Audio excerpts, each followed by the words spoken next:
나온 뉴스 2026년 2월 6일자예요. 시진핑 자존심 와르르 중국 방사는 왜 갈수록 인기가 없을까?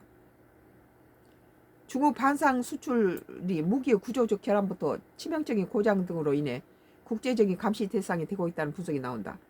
중국의 무기를 가져다가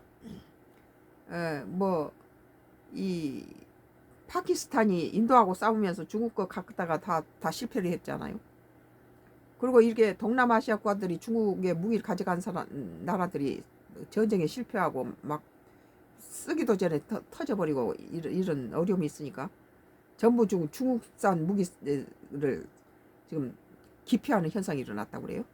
영국 국방 전문 매체인 갤리버 디펜스는 2일 현지 시간 중국 방산 제품들의 지속적인 신뢰성 문제와 부실한 사후 지원이 글로벌 파트너십을 저해하고 있다고 분석했다. 보도에 따르면 중국은 과거 여러 나라의 무기를 수출했으나 이를 사들인 국가들은 중국 무기를 조기 퇴역하는 등 최악의 후기가 잇따랐다.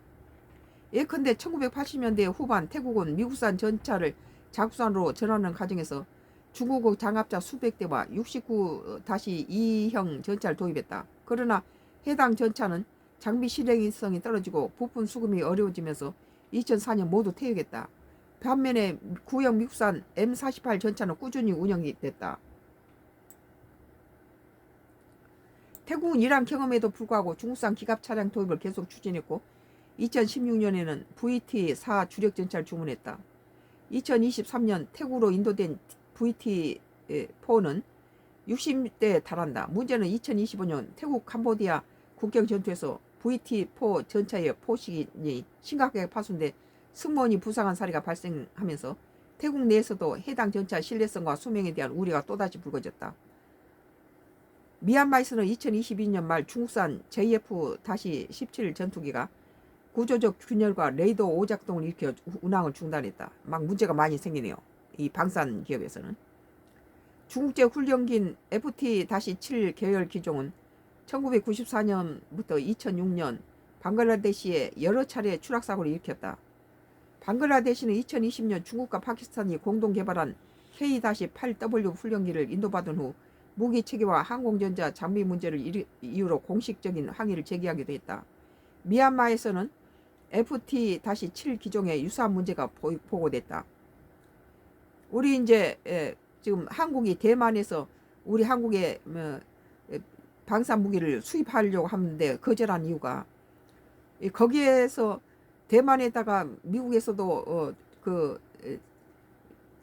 미국산 그 비행기를 줬더니 대만의 40%가 장성들이 다 중국에 갖다가 매수당해가지고 간첩 노릇을 하고 거기에 가지고 정보를 다 갖다 중국에 빼준다는 거예요. 그래가지고 한 달 반 만에 중국에서 똑같은 복제품이 나왔다고 그래요. 근데 이번에 대만에서 우리 한국에 또 이걸 요구하는 것이 하니까 우리 한국에서는 그 전에도 한번 다른 나라하고 프랑스제 무엇을 하면서 우리 한국 도면을 갖다가 주랄해가지고 도면을 다 입수해서 저들이 써먹고 그 기계는 프랑스제를 썼던 기억이 있으니까 우리 한국은 이거 믿지 못하니까 대만을 안 줬다는 거예요. 중국산 드론도 긍정적인 후기를 얻지 못했다. 요르단의 경우 2016년 당시 중국 리퍼로 불리는 CH-4B 레인보우 무인 항공기를 도입했지만 2018년에는 시스템에 대한 불만을 표명했고 2019년에는 전체 기종을 매각한다고 밝혔다. 이라크 역시 같은 기종의 무인 항공기를 도입했는데 캘리버 디펜스에 따르면 20대 중 8대기 운영 초기 몇 년 만에 추락했고 나머지는 예비 부품 부족으로 운항이 중단됐다. 부품 문제도 있고 그냥 가다가 추락해버리고 그러네요. 해군 장비 수출 또한 우려되는 분야로 언급됐다. 파키스탄은 중국이 설계 건조한 F-22P 호위함이 미사일 사격 통제 시스템, 레이더 추진 시스템에 지속적인 문제를 일으킨다고 보고했고 방글라데시 역시 2024년 중사 함정용 불량 부품을 받았다고 밝힌 바 있다. 캘리버 디펜스는 일부 사고는 사용자 오류나 유지 보수 관행이라고 볼 수도 있지만 여러 국가와 다양한 시스템의 유형에서 나타난 이런 패턴은 중국 방산의 등 광범위한 품질 관리 및 유지 보수 문제를 시사한다면서 이런 지속적인 물류 및 기술 지원 덕분에 납품 후 수십 년 지나도 계속 작동하는 서구 방산 시스템과 대조된다고 했다.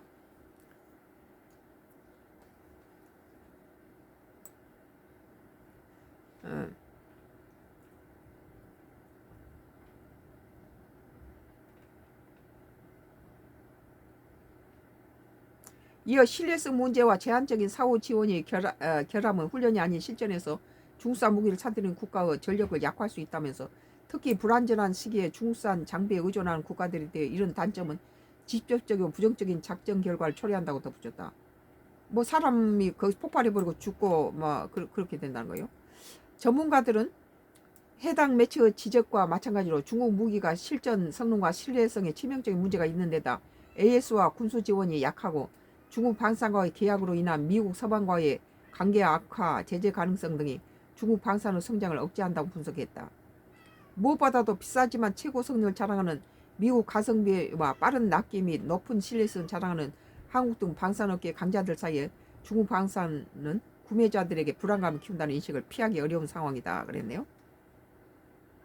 아까 뭐 버스는 잘 만들어서 막 했는데 그러니까 이제 우리 한국이 저 방산이 대만이라든지 그 공산권에 넘어가면은 그것들을 가지고 이 중국이 또 우리나라 뭐 다른 것에 베끼는 것처럼 복사해서 갖다가 바로 K9 자주파 같은 것이 나와서 우리 앞길을 막는다는 거죠. 그러니까 아예 그런 때로는 일본이라든지 대만 안 팔아요. 우리나라 방산. 뭐 독도로 분쟁이 있고 그런데 가다 팔아서 우리 독도 그거를 공격하면 어떻게 되겠어요? 오늘 나온 뉴스 2026년도 2월 6일자 기사 시진핑 자존심 와르르 중국 방산은 왜 갈수록 인기가 없을까라는 기사에 대해서 썬가크로스 나의 정치 코멘트를 했습니다. 뭐 워드카 이건